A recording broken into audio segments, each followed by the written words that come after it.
ఈసారి దీపావళి దేశీయ మార్కెట్లో 1000 వాలాన్ని పేల్చింది.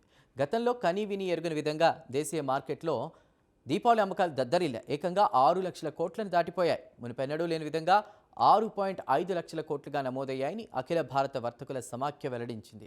దీంతో ఈ ఏడాది దీపావళి పండుగ భారత వాణిజ్య చరిత్రలో కొత్త రికార్డును సృష్టించింది. ఇందులో 5.40 లక్షల కోట్లు వస్తు రూపంలో ఉంటే 65,000 కోట్లు సేవల రూపేణా జరిగాయి. దేశవ్యాప్తంగా అన్ని రాష్ట్రాల రాజధాని నగరాలు సహా 60 ద్వితీయ తృతీయ శ్రేణి ప్రధాన నగరాలు పట్టణాల్లో తమ రీసెర్చ్ విభాగం చేపట్టిన సర్వే ఆధారంగా ఈ లెక్కల్ని సిఏఐటి వెల్లడించింది. గత ఏడాది దీపావళి విక్రయాలు దాదాపు 4.25 లక్షల కోట్లుగా ఉంటే దీపావళి సమయంలో ఇది ఇప్పటివరకు జరిగినటువంటి అత్యధిక అమ్మకాలుగా చెప్తున్నారు. సాధారణంగా ప్రజలు దీపావళి సమయంలో వస్తువులను కొనుగోలు చేస్తారు, కానీ ఈ సంవత్సరం ప్రజలు ఎక్కువగా భారతీయ ఉత్పత్తులను ఎంచుకోవడంతో దేశీయ మార్కెట్ దద్దరిల్లిపోయింది.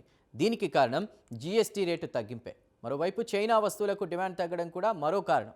అయితే ఈసారి రిటైల్, ముఖ్యంగా నాన్ కార్పొరేట్ సాంప్రదాయ మార్కెట్ల లావాదేవీలు మొత్తం వాణిజ్యంలో చూసుకుంటే 85% ఉన్నట్లు తాజా సర్వేలో తేలింది. దీంతో భౌతిక మార్కెట్ కార్యకలాపాలు, చిరు వ్యాపారుల అమ్మకాల్లో తిరిగి మునుపటి ఉత్సాహం కనిపించిందని సిఏఐటి అభిప్రాయపడింది. కాగా వస్తు సేవల పన్ను తగ్గింపులు సైతం కలిసొచ్చాయన్న అంచనాలు సైతం ఉన్నాయి.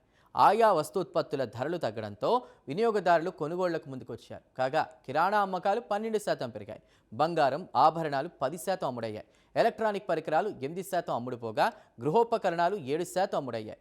దుస్తులు, బహుమతి వస్తువులు అమ్మకాల్లో 7% వాటాను కలిగున్నాయి. గృహోపకరణాలు, ఫర్నిచర్ అమ్మకాలు ఒక్కొక్కటి 5% పెరిగాయి. స్వీట్లు 5% అమ్ముడయ్యాయి. ఇతర ఉత్పత్తులు 19% అమ్ముడయ్యాయి. ఇక అటు ప్యాకేజింగ్, లాజిస్టిక్, పర్యాటకం, వసతి, మానవ వనరుల నిర్వహణ, ఈవెంట్ నిర్వహణ వంటి సేవా రంగాల ద్వారా కోట్ల వ్యాపారం జరిగింది. నిత్యావసర వస్తువులు, పాదరక్షలు, గృహోపకరణాలు, మన్నికైన వస్తువులపై జీఎస్టీ తగ్గింపు వినియోగదారుల కొనుగోలు శక్తిని ప్రత్యక్షంగా పెంచింది. జీఎస్టీ రేట్ల తగ్గింపు కారణంగా అమ్మకాలు పెరిగాయని దాదాపు 72% మంది వ్యాపారులు తెలిపారు. తక్కువ ధరలకు మరిన్ని వస్తువులను కొనుగోలు చేయడానికి ప్రజలు సిద్ధంగా ఉన్నారని ఇది స్పష్టం చేసింది. చలికాలం, పెళ్లిళ్ల సీజన్, రాబోయే పండుగల దృష్ట్యా కూడా జనవరి మధ్య దాకా మార్కెట్లో ఈ జోష్ కనిపించే అవకాశాలున్నాయి. ఇక ఇదిలా ఉంటే ప్రధాని నరేంద్ర మోదీ పిలుపు ప్రజలపై భారీగా ప్రభావాన్ని చూపింది. ఫలితంగా 87% మంది వినియోగదారులు భారతదేశంలో తయారైన ఉత్పత్తులను కొనుగోలు చేశారు.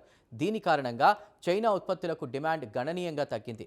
భారతదేశంలో తయారైన ఉత్పత్తుల అమ్మకాలు గత సంవత్సరంతో పోలిస్తే 25% పెరిగాయి. గత సంవత్సరం దాదాపు 4.25 లక్షల కోట్లుగా ఉన్న అమ్మకాలు ఈ సంవత్సరం 6.05 లక్షల కోట్లకు పెరిగాయి. ఇందులో చిన్న వ్యాపారులు 85% వాణిజ్యాన్ని కలిగి ఉన్నారు. ఇది భారతదేశంలోని చిన్న వ్యాపారుల స్టెబిలిటీని చూపిస్తోంది. మరోవైపు భారతీయుల కొనుగోలు శక్తిని కూడా దీపావళి అమ్మకాలు బహిర్గతం చేశాయి.